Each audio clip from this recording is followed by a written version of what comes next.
Hello guys, இன்னைக்கு என்ன வீடியோனா எங்கள் தெருவில் ஒரு அக்கா வந்து வெள்ளரிப்பழம் வித்துட்டு போகிற சவுண்டு கேட்டுச்சு. எங்கள் வீட்டில் இருக்க எல்லாருக்குமே அது ரொம்பவே பிடிக்கும். ஸோ குரல் கேட்டதுமே போய் அந்த அக்காவை ஸ்டாப் பண்ணி ஒரு 20 ரூபாய்க்கு பழம் கேட்டோம். 20 ரூபாய்க்கு தான் கேட்டால் அதில் இருக்க பாதி பழம் நல்லா பெரிய பழத்தை கொடுத்துட்டாங்க.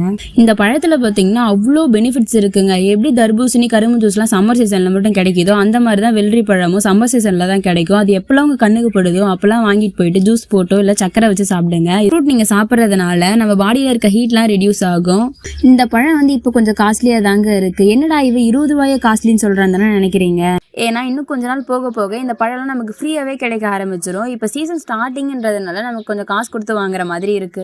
நான் இந்த எல்லா பழத்தையுமே வந்து ஜூஸ் தான் போட்டேன். ஃப்ரிட்ஜில் கொஞ்ச நேரம் வச்சு அது கூல் ஆகட்டும்னு எடுத்துட்டோம். ஒரு 12 மணி போல் அதை எடுத்து ஆளுக்கு ஒரு கிளாஸ் குடித்தோம். இந்த வெயிலுக்கு அவ்வளோ சூப்பராக இருந்துச்சுங்க. உங்களுக்கு சொன்னால் புரியாது. நீங்கள் குடிச்சு பார்த்துட்டு எப்படி இருந்துச்சுன்னு மறக்காமல் கமெண்ட் பண்ணுங்கள். இந்த வீடியோ அவ்வளோதான். உங்களுக்கு இந்த வீடியோ பிடிச்சிருந்துச்சுன்னா மறக்காமல் லைக் பண்ணுங்கள், கமெண்ட் பண்ணுங்கள், ஷேர் பண்ணுங்கள்.